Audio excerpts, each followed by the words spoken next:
Selamat datang di Tridaya Online. Kali ini kalian ditemani sama Kak Titin, kakak tutor biologi di Bimbel Tridaya. Nah, pada kesempatan kali ini kakak akan membahas materi tentang virus.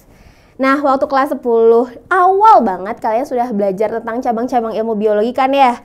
Salah satunya ada cabang ilmu biologi yang disebut dengan virologi. Dari namanya aja kalian pasti tahu kalau cabang biologi yang satu ini membahas tentang virus. Nah, sekarang kita coba mengenali virus itu apa. Tapi sebelum kakak bahas mengenai struktur, kemudian reproduksinya, kita bahas dulu mengenai sejarah virus ya. Nah, awalnya virus itu ditemukan oleh seorang peneliti yang bernama Adolf Meyer. Dia menemukan pada tumbuhan tembakau ternyata muncul bercak-bercak. Makanya dia bilang tembakau itu mengalami penyakit mozaik. Tapi dia belum tahu jenis patogen yang menyerangnya itu apa. Apakah bakteri, tapi dia memang berasumsi bahwa itu adalah bakteri.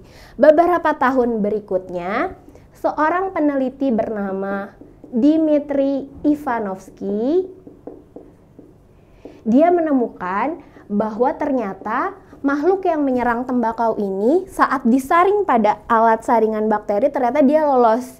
Jadi dia berpikir bahwa ini pasti bakteri yang ukurannya sangat kecil. Nah, beberapa tahun berikutnya seorang peneliti bernama Martinus Beijering,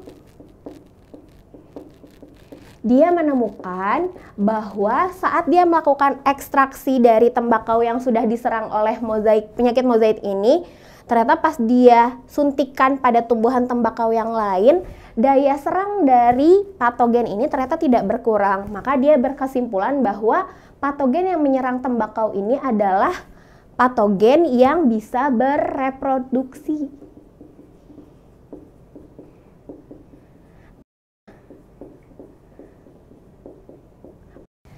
Yang keempat, pada tahun 1900-an, seorang peneliti bernama Wendell Stanley menemukan bahwa patogen yang menyerang tembakau tersebut ternyata bisa dikristalkan. Jadi dia berpikir bahwa ini bukan bakteri, tapi ini adalah makhluk lain yang kita kenal dengan virus. Ada kunci 3D-nya nih untuk nama-nama penemu virus. Kunci 3D-nya adalah Aedes menyaring Way. Kepanjangannya, kalau Aer itu untuk Adolf Meyer, kemudian Disky itu untuk Dmitri Ivanovsky, lalu menyaring itu maksa ya untuk Martinus Beijering, dan yang terakhir Way itu untuk Wendell Stanley. Berikutnya kita bahas tentang struktur virus ya. Nah, yang pertama ternyata virus itu kita tidak bisa mengkategorikan sebagai sel. Jadi dia dikatakan sebagai makhluk aseluler. Nah, kenapa kita bilang aseluler? Karena pertama, dia tidak punya membran inti. Pasti dia juga tidak punya membran sel. Kemudian, dia juga tidak memiliki inti sel atau nukleus. Dia pun tidak memiliki cairan sel atau sitoplasma. Dan dia juga tidak memiliki organel-organel sel. Nah, yang dia miliki itu ternyata adalah materi genetik berupa asam nukleat. Asam nukleat yang dia punya ini ternyata hanya satu macam. Jadi dia hanya memiliki DNA saja atau RNA saja. Kemudian karena dia memiliki asam nukleat, maka dia bisa bereproduksi. Hanya saja dia hanya mampu bereproduksi pada makhluk hidup lain. Jadi dia harus hidup secara parasit. Karena dia harus selalu parasit, maka kita sebut parasit obligat. Artinya dia tidak bisa hidup jika dia tidak menumpang. Nah, berikutnya kita akan bahas tentang salah satu struktur dari virus. Tapi sebelumnya kita coba bahas sedikit ya bentuk-bentuk virus. Jadi ternyata si virus itu bentuknya bermacam-macam. Ada yang bentuknya seperti tabung, Atau ada juga yang bulat seperti bola. Ada juga yang berupa filamen atau benang. Dan ada yang menyerupai huruf T. Nah, salah satu virus yang bentuknya seperti huruf T itu adalah bakteriofag. Kita coba bahas dulu ya struktur bakteriofagnya seperti apa. Nah, jadi tubuh bakteriofag itu sebetulnya terdiri dari 3 komponen utama.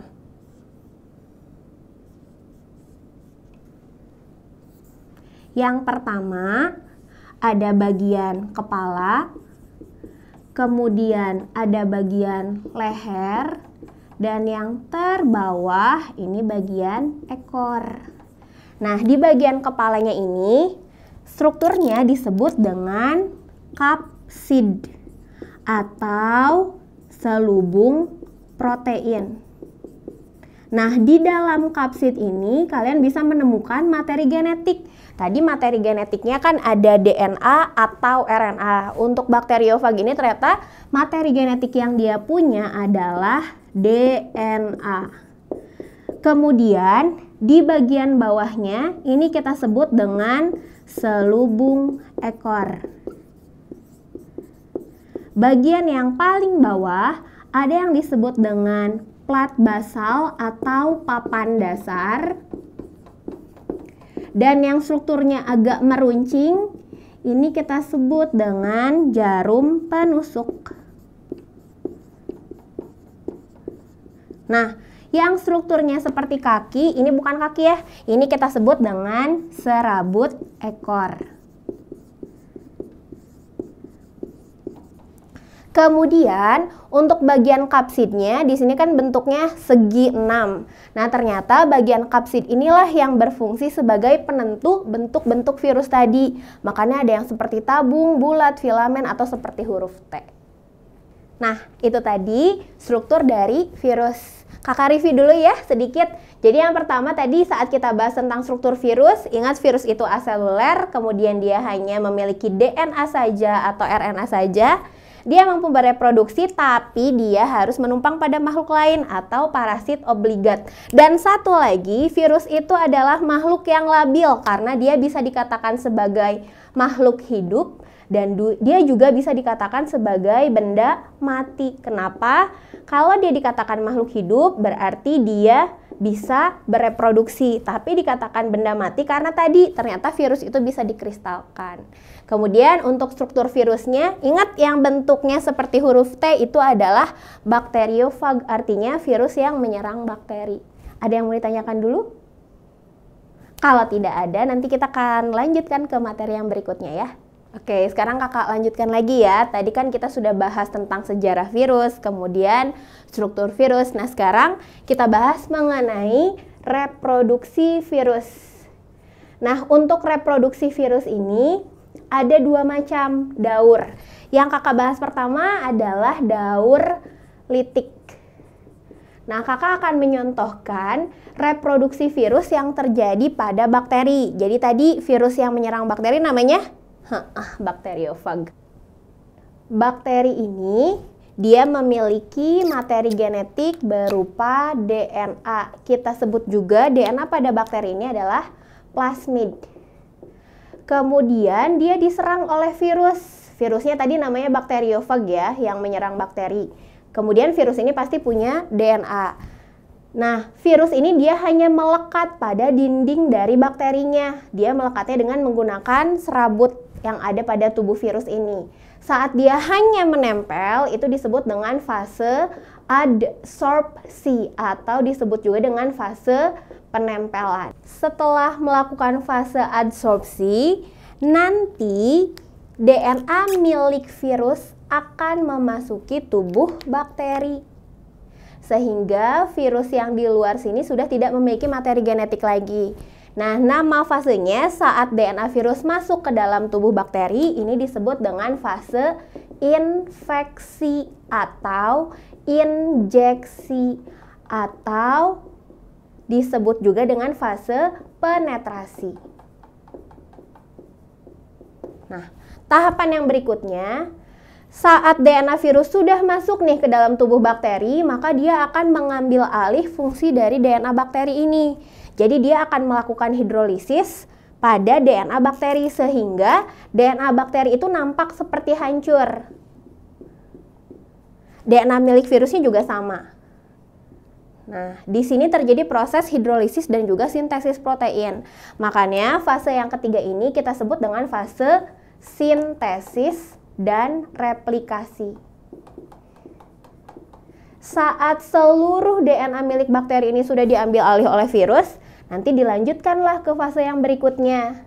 Nah, fase yang berikutnya, virus akan membentuk bagian-bagian tubuh virus dengan menggunakan DNA dari bakteri. Jadi dia membuat bagian kepala, kemudian bagian ekor.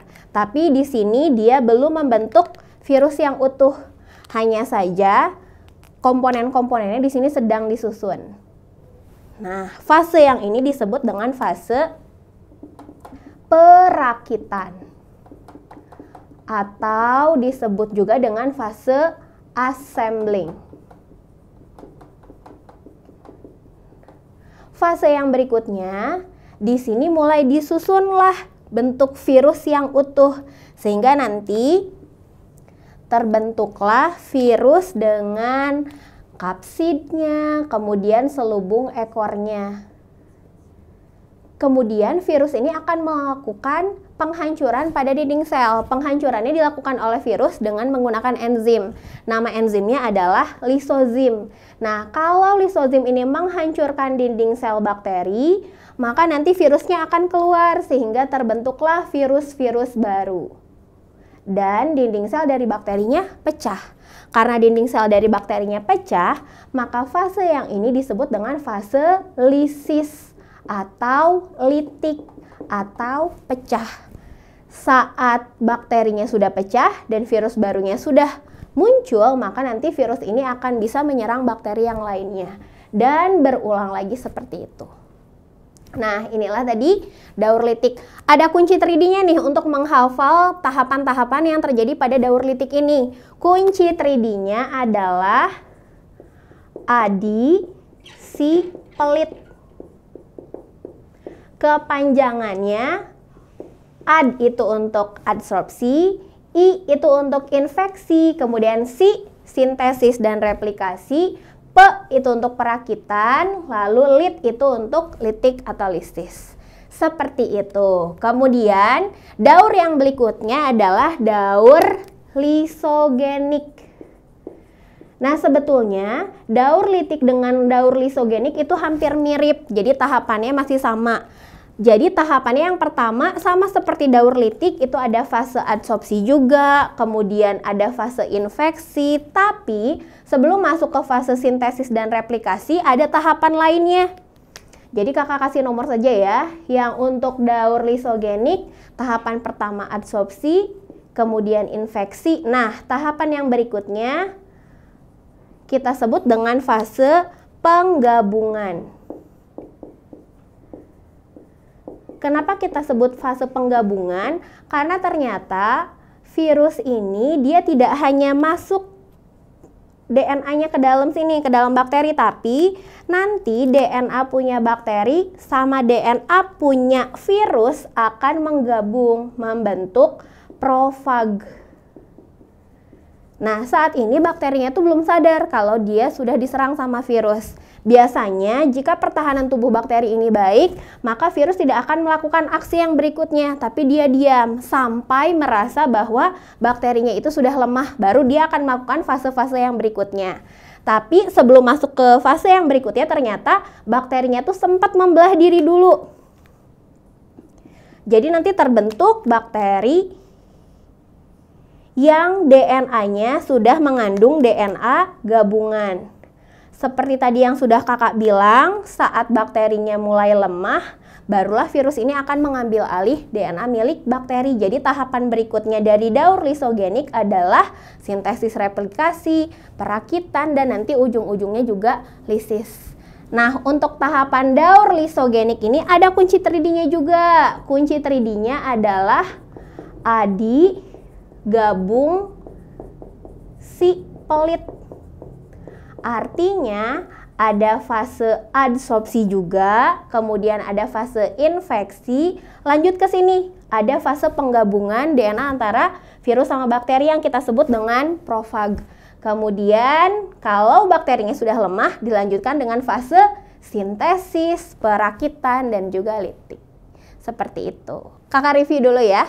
Yang tadi untuk daur litik kunci 3D-nya adalah adisi pelit. Yang pertama fase adsorpsi, hanya menempel, kemudian infeksi, DNA virusnya masuk, kemudian sintesis, DNA punya virus ini mengambil alih DNA punya bakteri, lalu perakitan dan juga lisis. Sedangkan daur lisogeniknya itu tahapannya sama, tapi ada tahapan yang berikutnya nih. Oh iya, kurang eneum.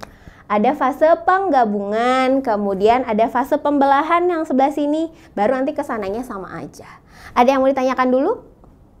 Oke, sekarang kakak lanjutkan lagi ya.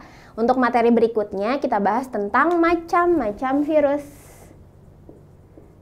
Nah, untuk macam virus ini dasar pengelompokannya ada banyak. Yang pertama, kita bedakan berdasarkan materi genetiknya.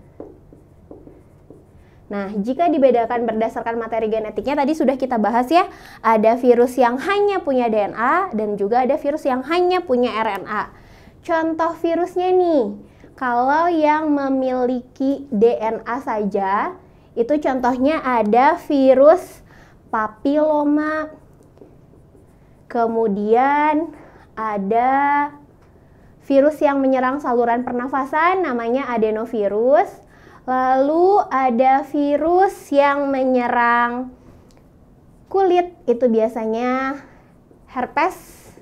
Kemudian ada juga yang menyerang sel saraf, namanya virus Ebola. Dan sebetulnya ada lagi virus yang lain.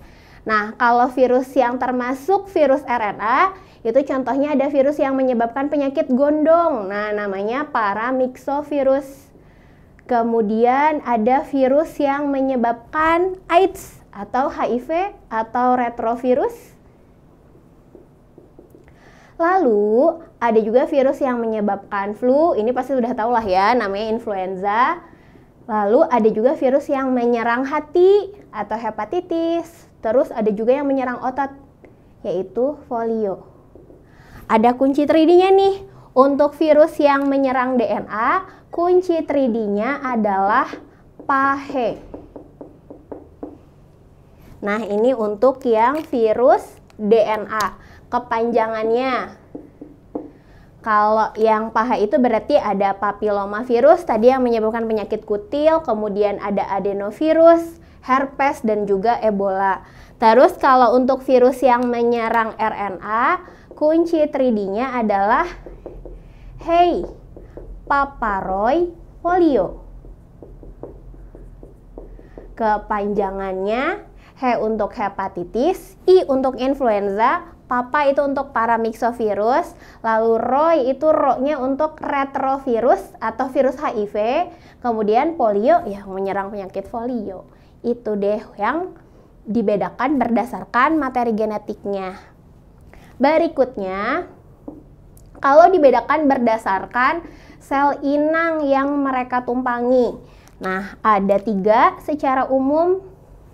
Ada virus yang menyerang bakteri, tadi sudah kita bahas ya strukturnya seperti apa.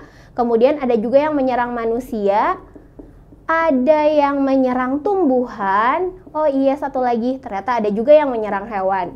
Contohnya, kalau bakteri tadi yang sudah kita sebut ya, yang kita kenal dengan bakteriofag, artinya virus yang menyerang bakteri. Kemudian kalau virus yang menyerang manusia tadi ya sudah disebutkan di atas, yang DNA sama RNA itu secara umum menyerang manusia. Terus kalau yang menyerang tumbuhan ada virus TMV, dia yang menyerang tembakau. Kemudian ada CVPD, ini yang menyerang jeruk. Terus ada juga virus tungro, ini yang menyerang padi. Kemudian kalau virus yang bisa menyerang hewan, misalnya kayak NCD atau Newcastle disease, itu biasanya menyerang unggas. Kalian kenal juga dengan tetelo. Kemudian ada juga rabies. Nah, yang terakhir, jika virus ini kita bedakan berdasarkan kekuatannya atau virulensinya, maka ada virus yang disebut dengan virus virulen sama virus non-virulen. Bedanya, kalau virus virulen itu biasanya saat reproduksinya itu dia menyebabkan dinding sel dari sel yang dia tumpangi itu pecah atau dia mengalami daur litik. Kalau yang non-virulen berarti dia tidak mengakibatkan dinding sel dari sel yang ditumpanginya pecah. Oke, yang berikutnya kita bahas macam virus juga, tapi berdasarkan ada tidaknya selaput tambahan. Nah, beberapa virus ada yang punya selaput tambahan ternyata. Selaput tambahannya biasanya disebut dengan envelope atau selaput lemak. Jadi, ada virus yang berenvelope, ada juga virus yang tidak berenvelope atau disebutnya virus telanjang. Biasanya selaputnya ini ada di bagian luar dari selubung protein atau yang tadi kita kenal dengan kapsid. Nah, biasanya bagian envelope ini ada dua lapis. Ada lapisan glikolipid sama bagian lipid yang double. Terus kalau untuk virus yang berenvelope itu contohnya adalah virus yang menyerang sistem imun tubuh kita, yaitu penyakit AIDS atau virusnya virus HIV ya. Oke. Berikutnya untuk virus yang telanjang itu biasanya menyerang bakteri atau tadi kita kenal juga dengan bakteriofag. Nah, ini untuk macam-macam virus. Ada yang mau ditanyakan dulu? Oke, kalau tidak ada yang ditanyakan, kakak lanjutkan ke materi terakhir ya. Nah, sekarang kita bahas mengenai peranan virus. Nah, untuk peranan virus ini seperti yang tadi sudah disebutkan sih ya sedikit di bagian atas. Jadi kalian pasti bisa mengelompokkan peranan virus itu, ada yang menguntungkan, ada juga yang merugikan. Kalau yang menguntungkan pasti kalian pernah dengar istilah vaksin ya. Jadi vaksin itu adalah virus yang dilemahkan. Ada yang memang dilemahkan, ada juga yang dimatikan. Nah, tujuan tubuh manusia mendapatkan vaksin itu pasti untuk menghasilkan antibodi. Kemudian untuk virus yang merugikan itu biasanya yang menyebabkan penyakit, entah itu penyakitnya pada manusia, terus pada hewan, kemudian ada juga yang pada tumbuhan. Termasuk virus yang menyerang bakteri juga itu disebutnya merugikan karena membuat bakterinya jadi mati. Untuk virus yang menyerang manusia tadi ya sudah disebutkan di sebelah sana.